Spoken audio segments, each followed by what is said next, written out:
Hey there, Chelsea here, MonarchAlley. I am a vintage lover, thrifter, and part-time reseller, and today I have a what sold video that's also an update video from a recent thrift haul I did. I decided that I wanted to learn more about sourcing men's clothing, so I did a few trips actually dedicated fully to sourcing men's clothing and put the haul on YouTube for everyone to check out, give advice, give their thoughts, maybe share some of the same kind of struggles that I'm having. But overall, I feel like I found some great pieces, and in fact, in today's what sold, everything that I picked up from that video except for 2 items have sold. I posted that video on February 4th, so basically we're getting the results about 2 months later to see what sold, and like I said, everything but 2 items did sell in 2 months. So today I'll run down my list, give a screenshot of everything that sold, and we'll see if it held up to its expectations. I'm not necessarily going in order of sold. I think I'm actually going in order of what I showed in that video. I don't even know. I just wrote everything down on a list. So the first item that I'm going to share with you is the Asos Floral button-down shirt. What was funny about this item is that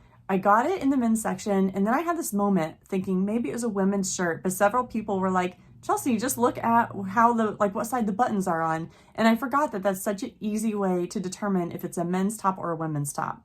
This item definitely was a men's top, and it sold for the full asking price of $25 on eBay, which was really exciting. The buyer did pay for shipping as well. In fact, the buyer paid for shipping on all the items in this video. So I just won't even mention any kind of shipping coming out of profit because the buyer paid for that. After eBay fees, I made $21 on this Asos shirt, and I paid $4 for it. Next, I have one of my favorite things to pick up, a vintage grandpa sweater. I call it that because it's a sweater a grandpa would wear. It's a common search term, and this was a really great V-neck vintage sweater. I sold this for $20 on Facebook Marketplace, and after their little 5% fees, I make about $18.50, which was great. I paid $4 for the sweater, so I feel pretty good about that flip, although I will say I hoped to get more like $25 to $30 for the sweater. But sometimes when you get an offer, you just can't refuse it, right? And that's kind of what happened. Next is a piece that I was really excited about. I thought it was very cool. It was a Chicago Bulls sweatshirt, and it was done by Mitchell and Ness, which is a brand I hadn't heard of, but now I'm starting to see it more, and it is a good brand to pick up. I had high hopes for the sweatshirt in the $35 to $40 range, but it did sell for $25 on Poshmark. I do believe that's an offer I received, and I went ahead and accepted that. So my earnings after Poshmark fees are $20. One bummer is that I did pay $6.99 for that sweatshirt, so my cost of goods were a little higher than I typically like, so my overall earnings weren't like a super high profit margin. This next item was really fun. It was a Texas, not embroidered, but what do you call that? Patchwork type sweatshirt. Clearly someone had DIY'd this. It was great. But this sold for $19 on Mercari. I do think I ended up listing this as a women's sweatshirt. So technically it was in the men's haul. I got it in the men's section, but I listed this as a women's sweatshirt. So like I said, this sold for $19 on Mercari. After Mercari fees, I make $16.25, and I paid $4.99 for that sweatshirt. Again, cost of goods are kind of biting me here.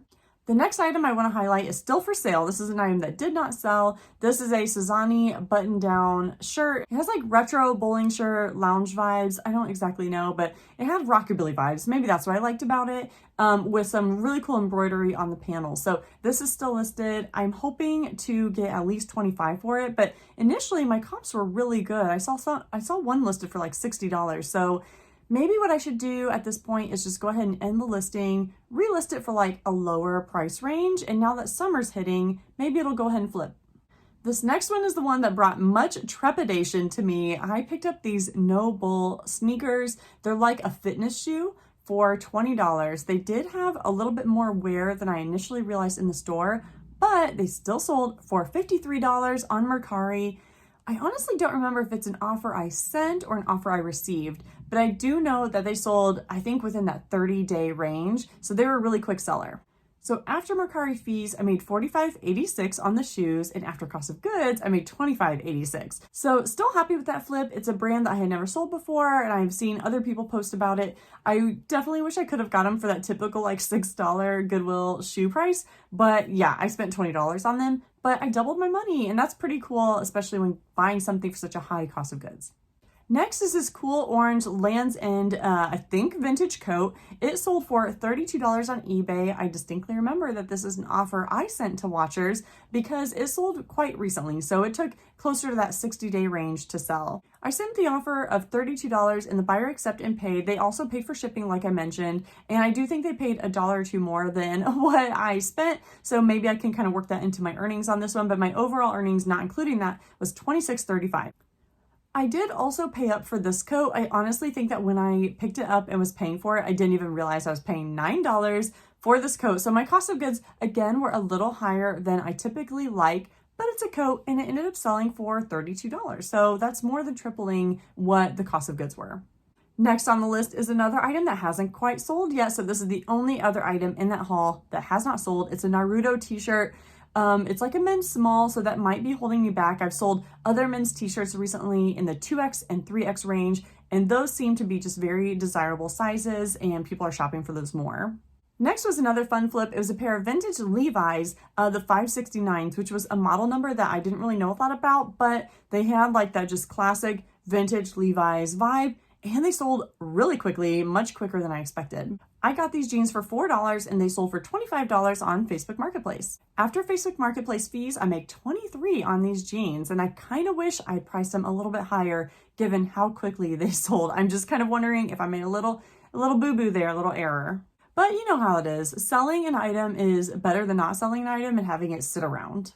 I have one more item to share and then I'm going to go over all the numbers, so stay with me here. Last item was a pair of Levi's. They were a gray 511 pair. I discovered that this pair is maybe not quite as desirable, but they still sold in the 60-day range, so that's good. They sold for $20 on Poshmark. That was an offer I sent to likers on Poshmark, and if you're unfamiliar, when you send an offer to likers on Poshmark, you do pay for a small shipping discount, and that comes out of your final total. So whereas I normally would have made $16 off a $20 purchase on Poshmark, I instead made $13.32. So that's kind of a bummer. It cut into my profits a little bit, but I send offer to likers very frequently on Poshmark. It's kind of just something you have to accept if you want to send offers on Poshmark. I will say there is a strategy that some people use to avoid the shipping discount, and that is communicating with buyers and sending offers in the bundle feature. I don't typically take the time to do this because I'm part-time and I'm just sending out offers whenever I can. But what you can do is go into the bundle feature after someone likes something, you add the item that they liked into their bundle, and you just send them a comment like, hey, would you be interested in these jeans if I sent you an offer for 16 instead of 20? If the person accepts, you can change the price, or you can actually just add it to the bundle, send an offer there, and it does not have to include the shipping discount. So that is a workaround to avoid the shipping discount. But like I said, I typically just kind of boop, boop, boop, hit those buttons real quick and send out the discounts with the shipping discount. So that's an update on the men's thrift haul that I did. Make sure you watch that video if you haven't seen this one yet, because it's just fun to chat about it, I guess, even though this video is quite the spoiler alert.